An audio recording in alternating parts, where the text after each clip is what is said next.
I'm jamming out to the music. Welcome, welcome, welcome, everybody. How's it going? Happy Hump Day. It's also the FOMC meeting announcement day and a very important earnings report day. How's everybody doing? My name is Charles Moon. I'm sitting in for the great Scott Bauer today. He wasn't available, but today, I'm going to talk to you a little bit about earnings expectations, and as well, we could talk about a sneaky name to keep your eye on. I'm looking for a basic trigger at a price point that could elevate this stock around 10% very quickly, and they could be a beneficiary both near term and long term from this Palo Alto cyber deal, a $20 billion takeover. Goodness gracious. So, how's it going, all? Thanks for hanging. In the meantime, while you're here, I would greatly appreciate you folks doing a favor. If you haven't subscribed to our channel, please do click on the notification bell. It's that little bell icon next to the subscribe button. The reason being is that way we don't need to constantly remind you folks to tune in. You'll be notified when we go live as we provide great information. A lot of times it's either trading lessons or it's something that's surrounded by the overall markets and being attentive of the overall market conditions. And as well, if you smash that like button, of course, we're going to start showing up on your algorithm a little bit more. On our YouTube page, we have some incredible um, trading lessons and great trading videos for you folks to watch. If you're ever interested in our public appearances, such as financial news networks, we will be posted on there as well. And of course, my mans and ladies, if you're getting that chat active, right? Just saying hi is going to be good enough. But certainly checking in, letting us know how you're doing today, where you're checking in from, keeping that chat going as well will also help us with our YouTube algorithm. So, enough groveling, folks. Let's get it started. And thank you all for hanging out.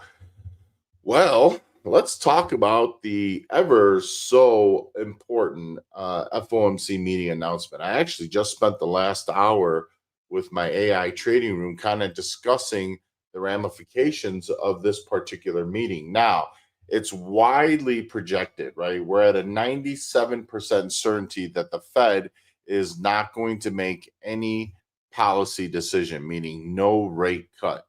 But if the market is already expecting that, then why could this Fed meeting cause a great deal of volatility? Well, there's two things that the actual market is looking for. Number one, it's red line. Red line is a change in their FOMC meeting announcement. Now, this announcement is basically just a quick couple paragraphs of what they discussed and what their thoughts are on the economic conditions and what their current state of their monetary policy and policy decisions are going to be. What red line means is a deviation or a change in that announcement. It could be one line, it could be multiple lines, but effectively, if the Fed from meeting to meeting basically has the same stance, same forward view, same thought process in terms of monetary policy, they would literally be copying and pasting that statement and then reissuing that same statement. So anytime there's a change in that statement, it alludes to a change in at least thinking, or there's something discussed that could lead to a potential change in the future. So, what the market is going to be looking at right off the bat at 1 o'clock Central Time when that meeting announcement does come out is any red line in any of their statements. That's going to be key. And number two, after that's kind of worn off, then Jerome Powell, right, the chair of the Fed, he gets up and gives his opening statement and then takes questions. There's going to be a lot of questions centered around the forward guidance. When. It's not a matter of if, okay? That should never be in the picture. The dot plot already suggests that we have two more rate cuts coming. Now, when is the important aspect? People don't realize going forward after July, we have, let me pull this up here. We have three more meetings. Okay. So I'll write it down. Three more FOMC meetings. Okay. So we have SEP, OC, DECE. Now, what's really important is that the Fed has to allude, or they're hoping, the markets are hoping that the Fed will allude to a timeline of when they're looking to cut rates. This is really important. This is the most important month right now going forward. Because if the Fed alludes to doing September, that opens the door for the potential. Doesn't mean that they will, but there's a potential that they will look to cut in SEP, cut in October, and then cut in December.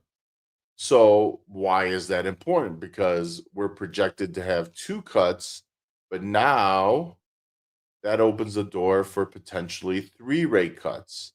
Now, and I don't know, how many of you in the chat have wondered why the market over the last basically month and a half has pretty much gone only up, slowly but surely, just only up to these new all-time highs almost on a daily basis in the SPY and in the QQQ? How many of you in the chat have been wondering here? Let me know, folks.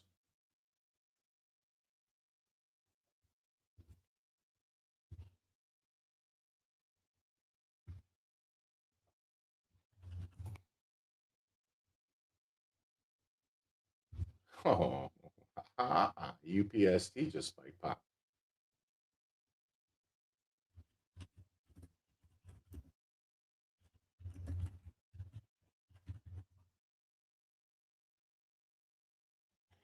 Well, part of it, ladies and gentlemen, and I can see in the chat, people have wondered, part of it is actually in anticipation that there is a possibility of three rate cuts.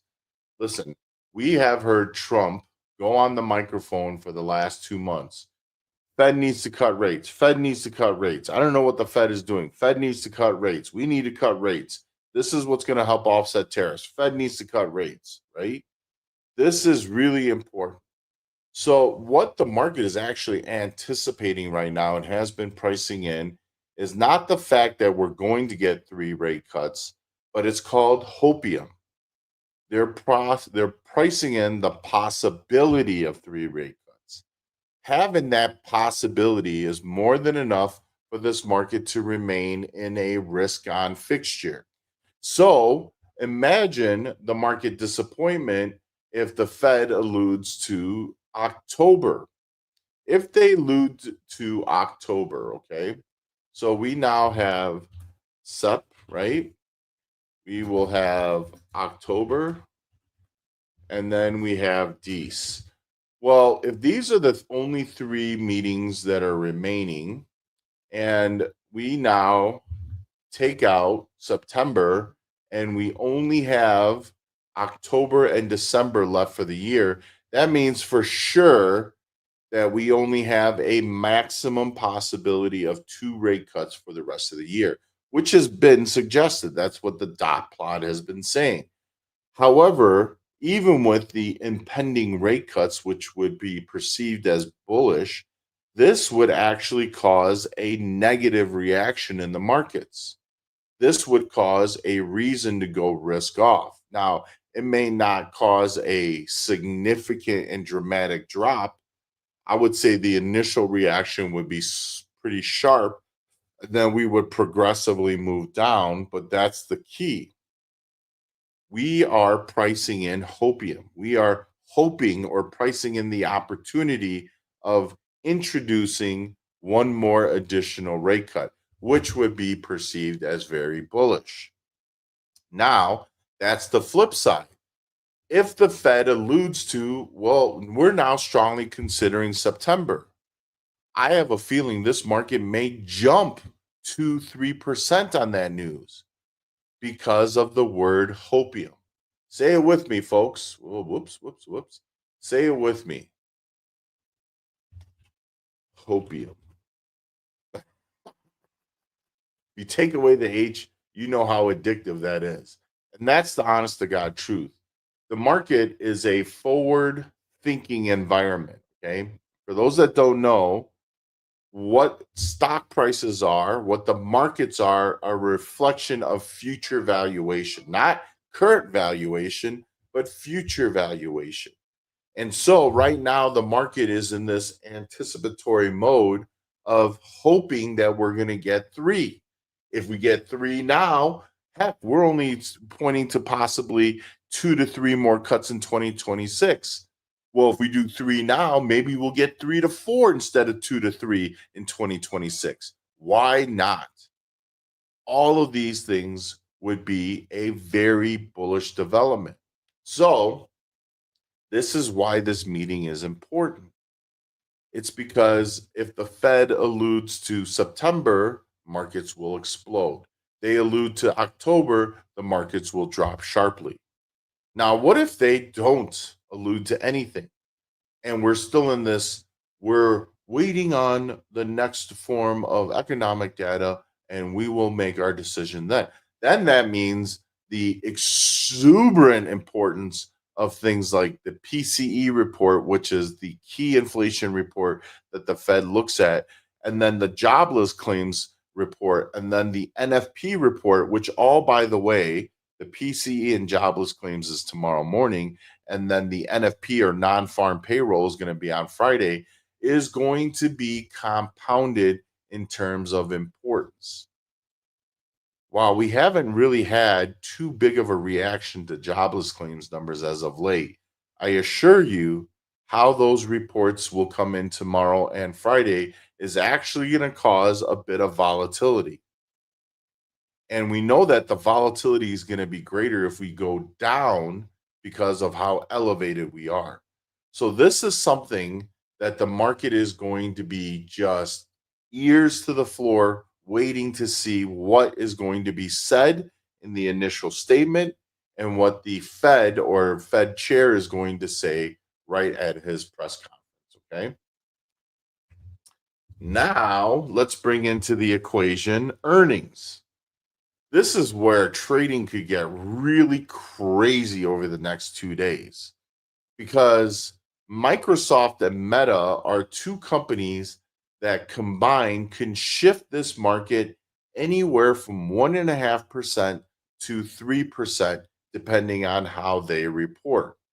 So there's a chance that we could explode to the upside off the FOMC meeting. And everybody's like, yeah, we're going to go up. And yeah, let's buy calls.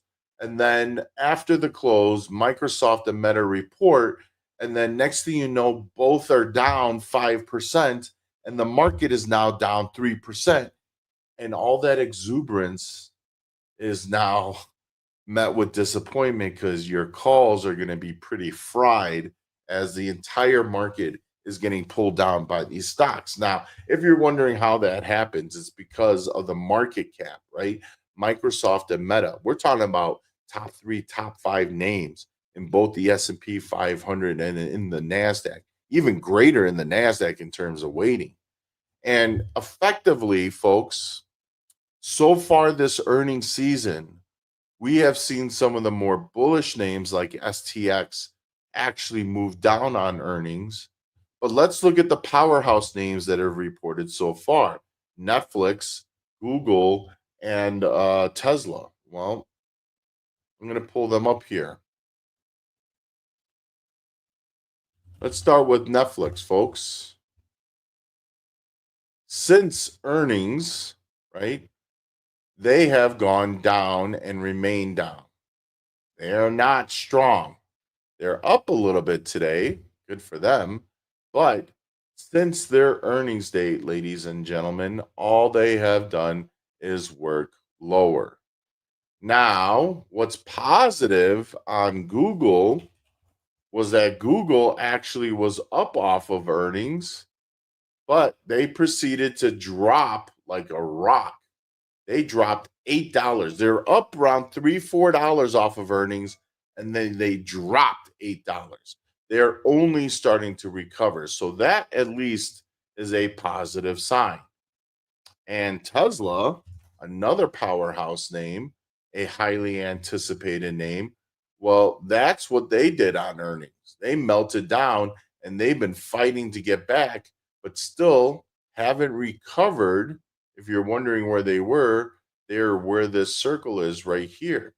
And this is where they currently are now. So they haven't even recovered back to where they dropped from on earnings. So far, effectively, we're either 0, 2, and 1, or we are 0 and 3. In my opinion, we're 0 and 3 because the day after earnings, all of these stocks have pulled back.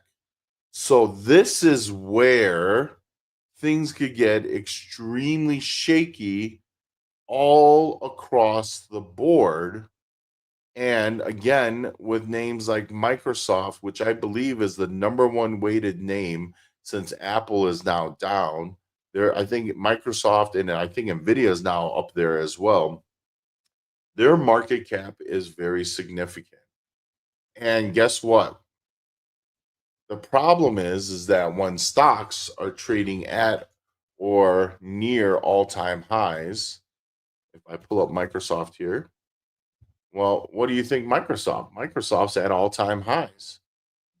Well, what's really important is that these companies, when they're trading at these levels, when they're trading at these valuations, their earnings report has to be perfect. There cannot be any reason for investors in Wall Street to look to take profits. STX, folks, they destroyed earnings. They crushed earnings.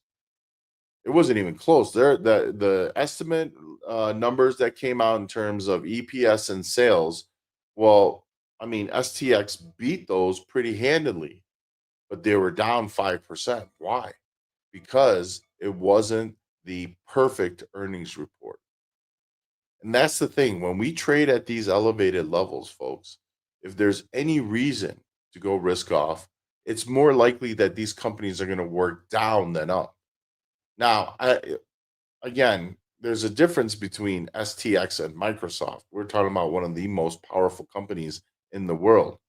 So obviously, Microsoft probably has a better chance of going up on a non-perfect earnings report than STX. But nevertheless, we just need to kind of know how history tends to rhyme. And that's one of those things.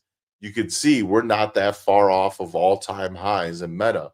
And with the markets up, why has Meta been going risk off ahead of earnings? It's because people are concerned, right, with one thing. And I got to tell you, Meta is widely expected to destroy numbers because of Google. Google ad revenue on YouTube was up around 12% year over year, maybe 14% year over year. Those are strong. Ad revenue numbers in terms of growth normally doesn't hit on a scale of mid-teen numbers at this point. That's something that we would have seen maybe 5, 6, 7 years ago. So whatever Google is doing right now, they're absolutely crushing it in terms of ad revenue. Well, we all know, or hopefully we all know, that ad revenue is the bloodline of Meta. We call them a social media company, but they're really the largest marketing company in the world. And marketing is no longer on TV. It's all about digital marketing, targeted marketing. So, what caused Google to crash? It's going to be the same thing that causes Meta to crash. And that's what's known as CapEx, capital expenditures. How much Google is spending. They're spending $85 billion this year alone just for their AI initiative. Well, several years ago, Meta went from 20 billion capex to 40 billion capex. The stock was at $330. You know what it did overnight, ladies and gentlemen? It dropped 110 points. Meta dropped 110 points because they guided their capex to be double of what's expected. So that's where I'm concerned. If Meta now talks about CapEx and it's higher than the market expects, whoa, even if they crush numbers, that could be devastating for a company like Meta. So we have to be really careful that, just because the FOMC does this or does something else, it could make a big shakeup and cause a big shakeup. And this is where it gets crazy. Tomorrow's Apple and Amazon. We have the economic news. This is going to be a wild time for us to be trading. Now, very quickly, folks, we're going to get to the word of the day. If you're new here, we do this because we do a giveaway at the end of our episode. It's our way of saying thank you for tuning in. And today's word of the day, given by Thor, this handsome pup, is FED, or the Fed. So do me a favor, if you want to be entered into this drawing, which is the wheel of names, type in Fed into the chat, everybody. Okie dokes. So, very quickly, we're going to talk about cybersecurity. Okay. So, I'm just going to pull this up very quickly. If you haven't heard, Cyber, Charlie Yankee, Bravo, Romeo, bought out for $20 billion by Palo Alto, PANW. Now you can see the explosion in cyber. Look at how much Palo Alto dropped in the last 2 days, from 210 to 176. Now, certainly, Palo Alto is going to recover. They're a powerhouse in this industry along with CrowdStrike. But what name do you think could potentially be the next cyber, the next takeover target? I'm going to present to you Okta, OKTA. Now, from a trading standpoint, I'm actually looking for a technical brace breakout.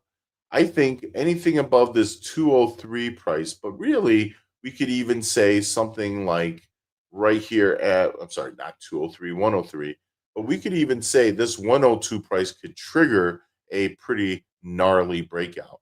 The breakout in effect would be somewhere to around 108 to 112. But that may not be it.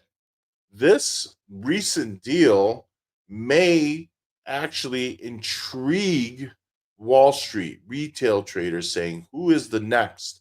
And as you've seen, they're quite bullish, while the rest of the sector is kind of muted right now.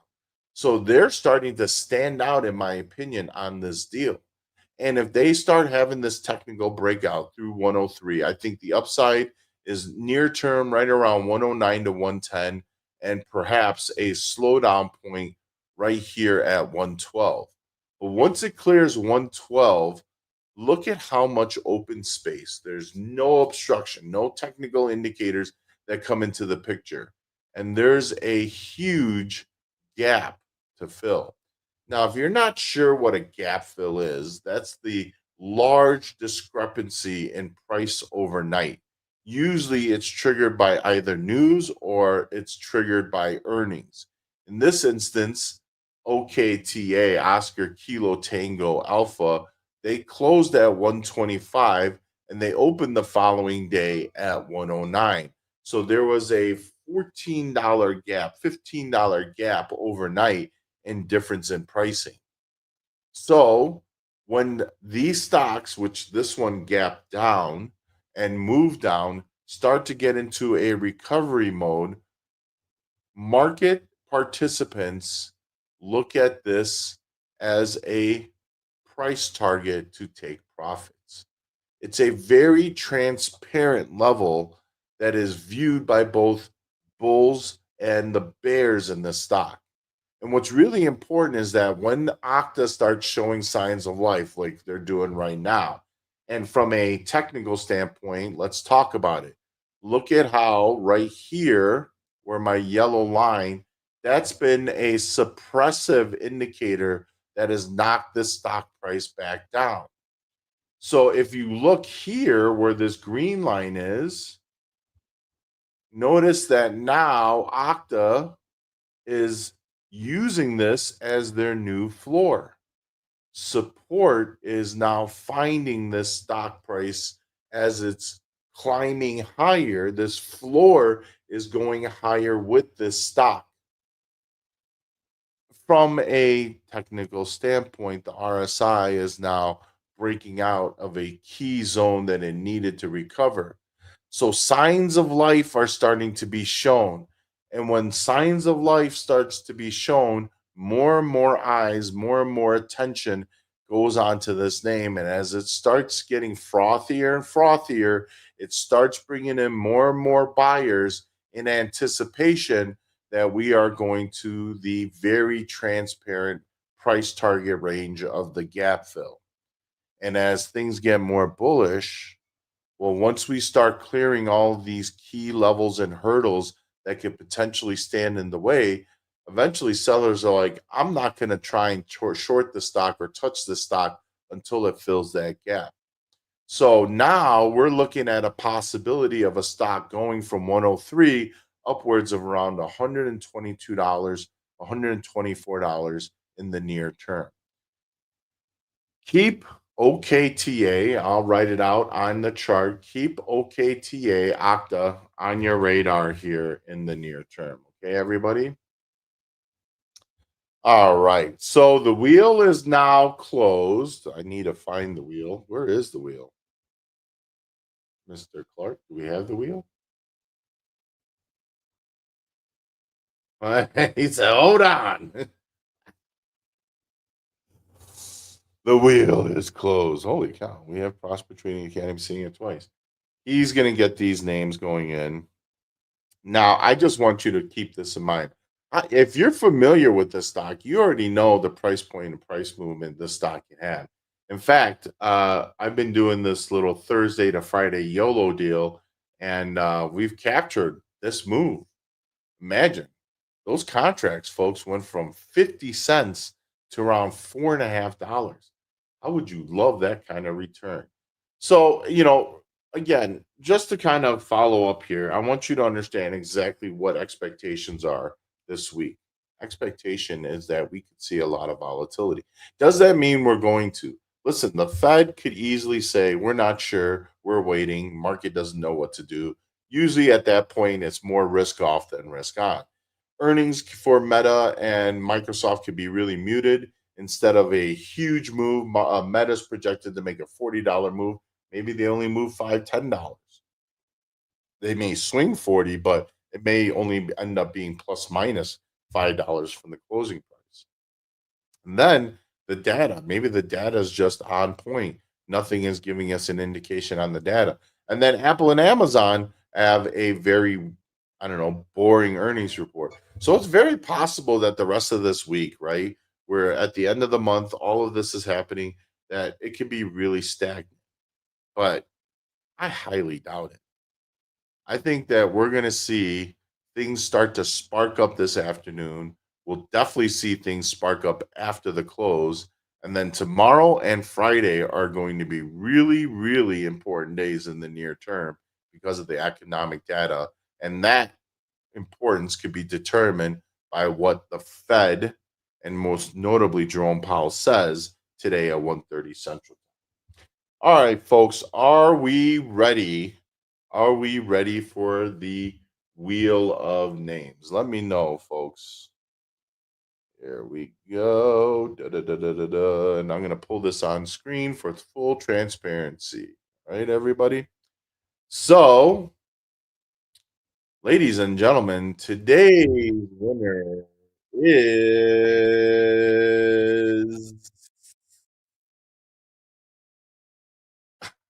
Get out of here. David, you just won some Taylor Swift tickets. Enjoy. Make sure to take your daughters.